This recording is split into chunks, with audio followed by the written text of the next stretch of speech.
Aborrecentes eram uma vez os reinos iorubás. Eu falei para os senhores um pouquinho sobre a organização social, falei para vocês um pouquinho sobre a organização política, a existência de reinos com diferentes qualidades. Agora, senhores, eu quero que vocês saibam também que houve povos, houve reinos que não necessariamente comungavam da crença muçulmana, como eu mencionei anteriormente, tá? Os povos africanos, pessoal, são caracterizados pela diversidade religiosa a qual cultuam, tá? Como alguns dos senhores já devem saber, eles são politeístas, tá? Professor, como assim? Isso quer dizer que eles acreditavam em diferentes deuses? Cada deus tinha suas características? Tá tão parecido com a mitologia grega isso aí? Pois é, galerinha. Mas ao invés de deuses como nós imaginamos os deuses gregos, os deuses nórdicos, os iorubás, eles tinham uma perspectiva de deidades que se transfiguravam nas imagens dos orixás. Professor, como assim? Galera, cada orixá vai representar sentimentos, uma personalidade, uma perspectiva. Todos eles, da mesma forma que os deuses gregos, são caracterizados por características antropomórficas, ou seja, eles possuem características humanas e eles têm suas próprias formas de serem cultuados.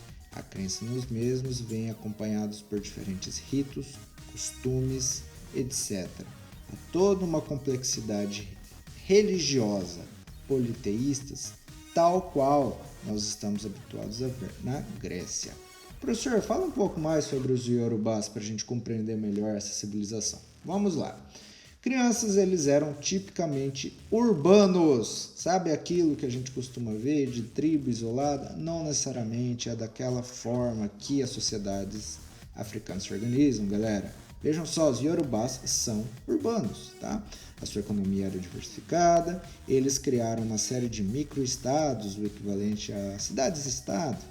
Grande parte dos africanos, pessoal, trazidos como escravos para a Bahia, falavam justamente a língua desse povo e tinham como religião o candomblé, que, visando a sua manutenção aqui no Brasil, de forma a continuar vivo e pulsante, acabou passando por um processo de sincretismo, ou seja, misturou-se com a religião que aqui no Brasil imperava, que na época era o catolicismo, tá? Professor, sincretismo está associado à mistura? Sim, senhores. O candomblé, como era praticado na África, talvez nós não o encontremos mais por aqui. Porque o contato com o catolicismo e as diferentes culturas, as diferentes matrizes aqui existentes, fizeram com que houvesse uma bricolagem, uma mistura. Coloca várias culturas no liquidificador, coloca lá na velocidade 3 e pá, você tem agora um Brasil que é uma verdadeira coxa de retalhos. Inclusive, os seus pedacinhos são formados por uma série de pedacinhos. No candomblé, por exemplo, nós vamos identificar uma série de associações a outras religiões, tá? Sabe aquela história de comer lentilha ou aquela história de pular ondinho, de se vestir de branco no ano novo, além de uma série de outras tradições que nós seguimos, mas muitas vezes não sabemos a origem daquilo? Nossa, velho, pode ser que você esteja seguindo uma série de tradições de religiões de matriz afrodescendente e vocês nem sabem. Inclusive eu. Crianças e crianças, família e sociedade, como funcionava? Galera, como eu disse, a diversidade era grande, mas é possível identificar algumas permanências, algumas padronizações, como por exemplo, a fertilidade era extremamente bem vista por lá. Mulheres férteis eram cobiçadas e muitas vezes até raptadas. Um homem podia ter várias esposas, mas ele tinha a obrigação de cuidar delas e dos filhos. Mas não pensem que aquela perspectiva na qual o pai, o homem, o patriarca seria o responsável por tudo. Não, senhores. A divisão dos trabalhos e as responsabilidades era mais bem delimitada do que em outras sociedades que a gente já estudou. Professor, como assim? Galera, eu quero que vocês saibam que a organização cultural se dava na forma de clãs, tá? Havia sim as famílias, os patriarcas, as matriarcas, ok? Mas a organização social funcionava da seguinte forma: as mulheres eram responsáveis não necessariamente pelo trabalho doméstico. Elas também se ocupavam da agricultura, da criação de animais, da produção de artesanato. Os homens, via de regra, caçavam, construíam casas, preparavam o solo para a plantação e guerreavam. Mas, havia certas liberdades econômicas e sociais. As mulheres, por exemplo, podiam, em várias daquelas culturas, vários daqueles clãs, ter liberdade quanto às suas posses e às suas economias. Não é para menos que elas acabavam por ocupar posições importantes, tanto religiosamente falando quanto politicamente. É possível identificar sacerdotisas de destaque, respeitadas em seus respectivos clãs, e até mesmo a posição de rainhas.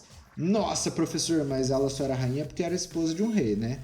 Não necessariamente, senhores. Quanto aos idosos, galera, eles eram respeitados, eles ocupavam uma posição de destaque. Porque a idade naquelas culturas, galera, estava associada à quantidade de experiências construída ao longo da vida, à sabedoria, né?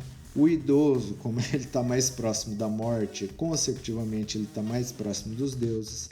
Então os idosos tinham um caráter praticamente divino, quase esotérico. Eles são sábios, eles estão mais próximos dos deuses, eles têm muito a nos ensinar.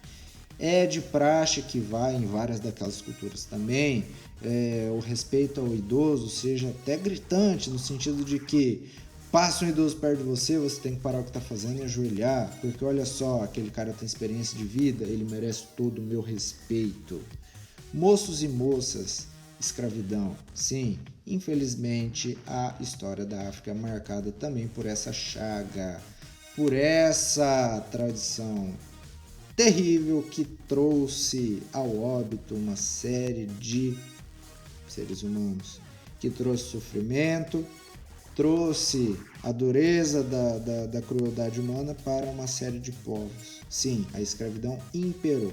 Não somente para os africanos trazidos para a América, seja do sul ou do norte, como também na própria África, galera. Nossa, professor, então você está me dizendo que havia africanos que escravizavam outros africanos? Sim, mas eu quero que vocês tomem muito cuidado ao dizer isso ou pensar isso, porque não é tão simples assim. Há diferentes tipos de escravidão. Por exemplo, há uma série de filósofos gregos super famosos que a gente estudou que eram escravos, mas não escravo da forma como, via de regra, a gente acaba pensando. Sabe aquele escravo que é obrigado a trabalhar e é maltratado e é surrado e ele não recebe dinheiro nenhum e ele é acorrentado?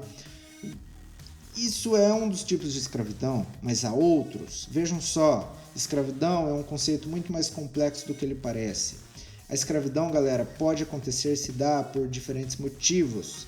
Na África, nesse momento, por exemplo, os endividados, os prisioneiros de guerra, os acusados de roubo, assassinato, bruxaria ou mesmo adultério poderiam ser punidos com escravidão. Mas também há aqueles que, de forma a sanar suas dívidas, colocavam-se à disposição como escravos ou cediam a alguém de sua família na condição de escravo, tá? E a escravidão, galera, não necessariamente era uma prática econômica, no sentido de eu tenho um escravo, quero vendê-lo, eu quero comprar um escravo. Não necessariamente seguia essa lógica que é tão comum no Brasil colonial, tá?